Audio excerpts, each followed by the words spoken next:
Liberty Nation. Truth is making a comeback. Hello and welcome to Liberty Nation's LNTV. I'm your host, Mark Angelides, and today I'm joined by the incomparable wit and wisdom, otherwise known as Mr. Graham Noble. Today, we're going to get down to the nitty-gritty of the Inspector General report to sort the wheat from the chaff and the fact from the fiction. Thank you for being here, Graham. Nice to be here, Mark. Right, well, the first question is, what does the OIG report actually tell us? Well, I guess in a way, Mark, what it tells us really depends on your point of view. It is obviously extremely comprehensive and detailed. I mean, it's over 500 pages. And a disclaimer, I haven't yet read the whole thing, but I'm working my way through it. And essentially, the best way to get a feel for it is to read the executive summary, which is about the first 12 pages or so, and the conclusions. And what it really tells us is that there is practically not a protocol or a procedure that the FBI did not manage to break while it was investigating the Hillary Clinton email scandal, if you will. Beyond that, what it tells us is that apparently none of the people involved in this investigation really had any malicious intent at all. They simply made a lot of very bad decisions.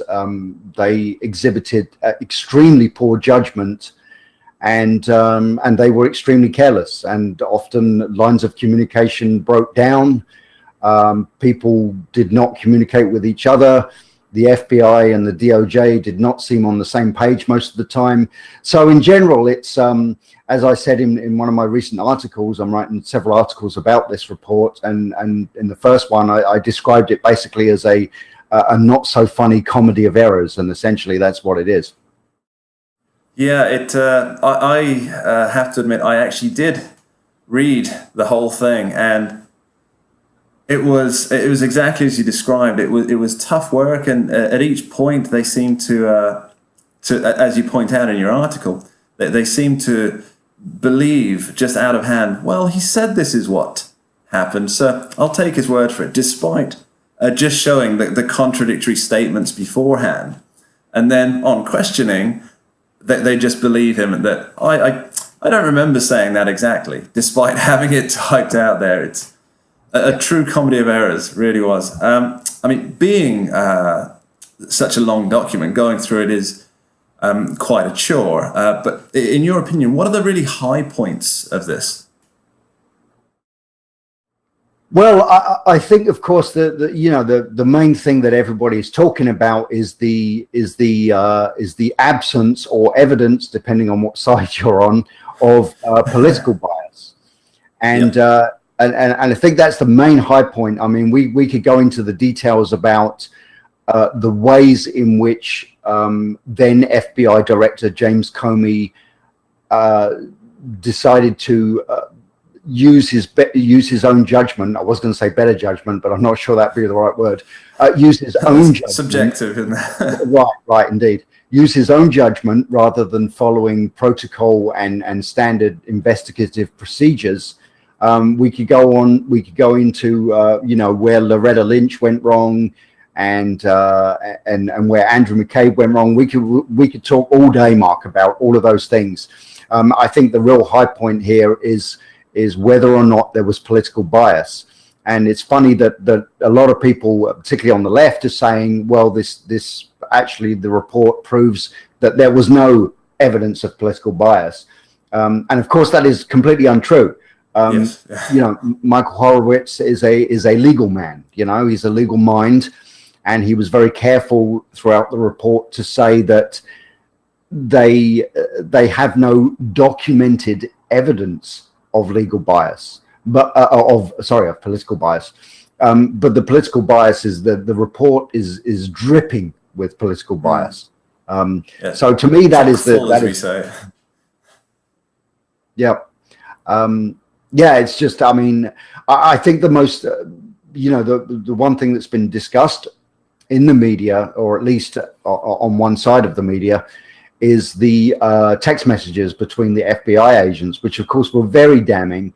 And to me, we need to have a discussion about intent, because the word intent is used a lot. For instance, to refer to another legal case fairly recently, a Navy sailor, US Navy sailor, Christian Saucier, went to prison for a year for taking some photographs inside a submarine. Now, he had no intent to mishandle classified information, but nevertheless, he was convicted and imprisoned. So when Horowitz basically says that all of these people in the FBI, even Peter Strzok, who texted his girlfriend Lisa Page when she asked him whether Trump was going to become president, and he said no, he's not, we'll stop it, that was beyond a doubt a statement of intent. And yet the Inspector General's report says over and over again, we don't see any evidence of intent to act upon political bias. And I think that's, we need to have a serious conversation here in the US about when intent can be used in a criminal case and when it cannot be. Yeah, it's a big question, the intent.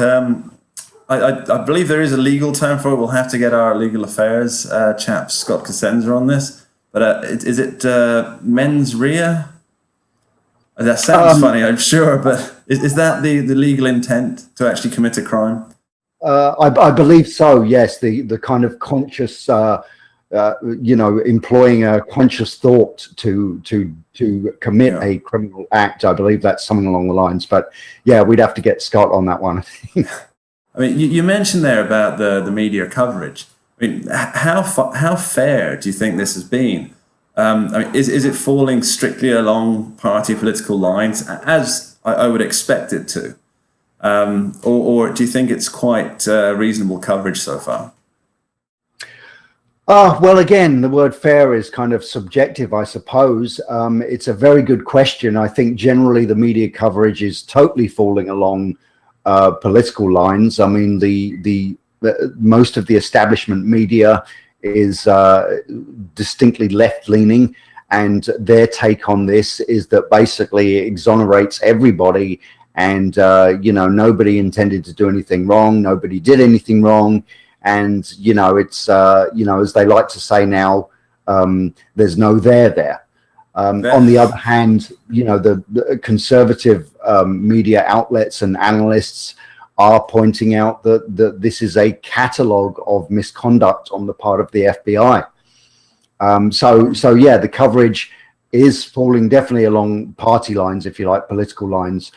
In terms of whether the report itself is fair, well, I have to say that if you look at it from a strictly legal point of view, this report is extremely fair. I mean, it even lays out in the report the methodology which the Office of the Inspector General used to gauge whether or not someone's actions or words were motivated, if you like, by improper intent.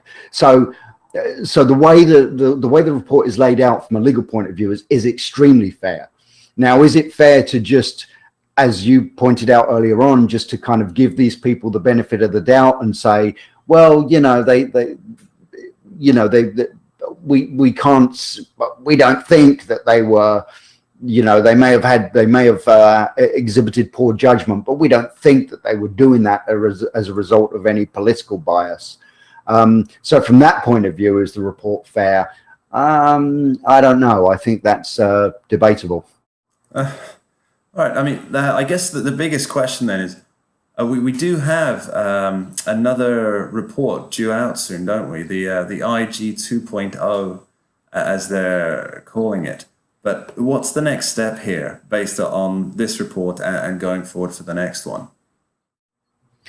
Well, of course, in terms of certain FBI officials who have been essentially referred in this report, have been referred to the FBI themselves to determine whether or not there was any kind of misconduct or any punishable transgressions. I think that in itself is a little silly. You know, once again, we have this situation where a federal government agency is allowed to investigate itself. And I think that's kind of wrong for a start. You know, referring these agents to the agency which employs them to decide whether or not they did anything wrong. As for the rest of it, I mean, there's a lot more to come yet. I mean, the release of this report is not the end. It's just the beginning of the end, perhaps. But of course, Michael Horowitz himself, the Department of Justice Inspector General, is going to, I believe, testify before both the House and Senate Judiciary Committees. I think that's going to take place early next week, possibly even as early as Monday. So that's going to be very interesting. And then I believe that those committees are, of course, in their usual way of bickering amongst themselves along party lines. They are nevertheless going to be following up on a lot of what's in this report. This is actually a huge story, of course, and it's going to continue to be for some time yet. And of course, this you know, the 2.0, the sequel, when it comes out, is going to be even more interesting. Yeah, I'm looking forward to it. I'm especially looking forward to your coverage of it, Graham. As always, you write wonderfully well. Your articles, concise, thoughtful, all the good adjectives. So we're all looking forward to it. Thank you for being here, Graham. Very, very much appreciated. And to you at home, a huge thank you. By way of thank you, what we'd like to do is start an LN competition for you. So we have our brand new LN, Truth is Making a Comeback caps. And what we'd like you to do is press subscribe down below and leave a comment. What we'll do is we'll put all of those people who leave a comment down there. It doesn't always have to be positive. Truth is making a comeback. And we'll put those names in a hat, pick them out, and we'll send you anywhere in the world one of our Liberty Nation Truth is Making a Comeback hats. So until next time, I'm Mark Angelides. This has been Graham Noble. Thank you very much. Subscribe and like this video. LibertyNation.com, where truth is making a comeback.